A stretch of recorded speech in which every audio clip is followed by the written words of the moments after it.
all right, people. We are back at Boomerang Day 3. I believe it's going off. You can hear it going on in the background. And with me today, we have, please introduce yourself, sir.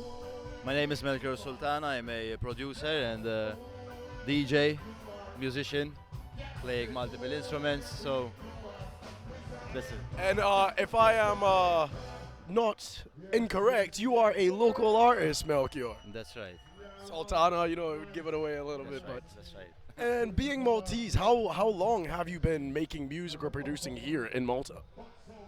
I think it's been 20 years now. 20 years. Actually, the first thing,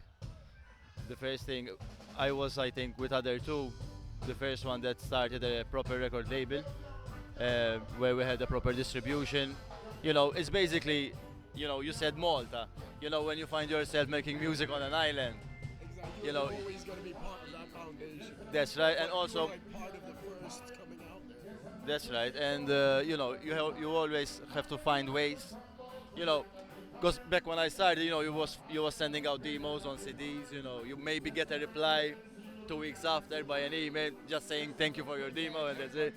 So being a 15-year-old trying to find a way to release the music, together with other two, I found a way to create a record label with distribution. You made your own kind of route in. That's right. So, That's so right. doing that and creating that yourself, what were like the obstacles that you'd find would pop up and like you notice like, oh, it's a little bit harder, let's say, doing this in Malta than in the UK? Well, because at the time we weren't in the European Union, so you had things like you're going to the bank, doing transactions, sending out stuff. It was more hands-on. You have to go out. Like I, proper manual. That's right. It wasn't like sending an email and you do. It was like like back in my day moments when you remember the yeah, that's right. It's crazy when I say this thing's like back in the day. Like, fuck. I mean, we ain't young no more, but we ain't young no more. it's life, man. It's life. But that's It's life. beautiful. How That's life right. is.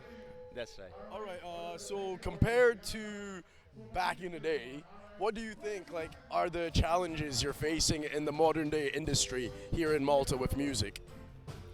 I think when it comes to alternative and underground music, although Malta has the structure, all the places, and all the possibilities to create this music, I think, there is not much. I think people who do organize a lot of even bar owners and stuff, they play it safe, a lot of commercial stuff. That's right, unfortunately. I understand the business side, of course. But one would think, in Malta with the sea, you have a lot of, but everywhere is commercial, unfortunately. I think if there would be a little bit more space, Like you like more private spaces. Well, not private, but more like community-based spaces. I think even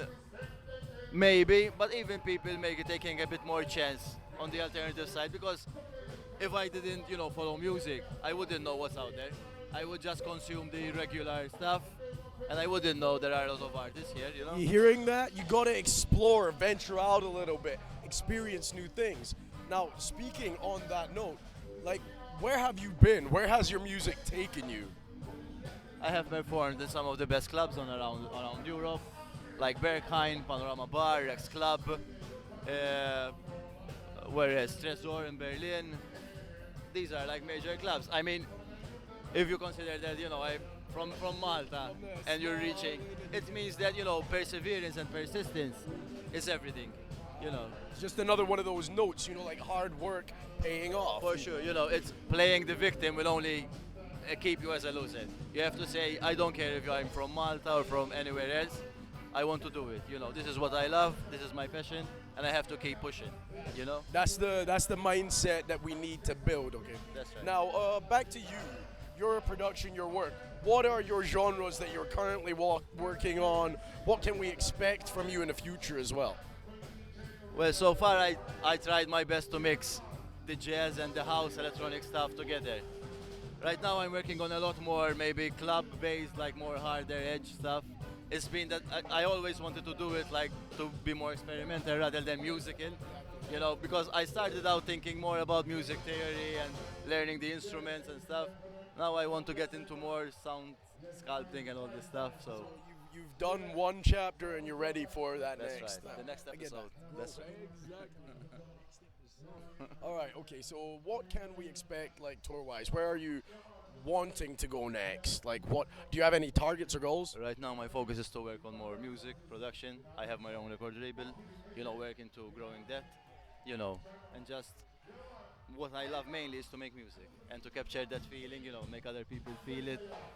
That's really my aim, to keep it honest and passionate as possible. Like homegrown music. That's right, that's right. All right. To finish it off on a nice, light kind of note, do you have any words of inspiration? Some mottos to go by for the future? Don't listen to your parents, because your parents will kill your dreams. Because not because they are bad, because they want you to be safe. Exactly. They will follow your gut, follow your heart, and just do it, man. Keep pushing. Your instincts are everything. Thank you, Melchior. It's a pleasure. Wishing you the best and keep making that music, brother. Let's get it.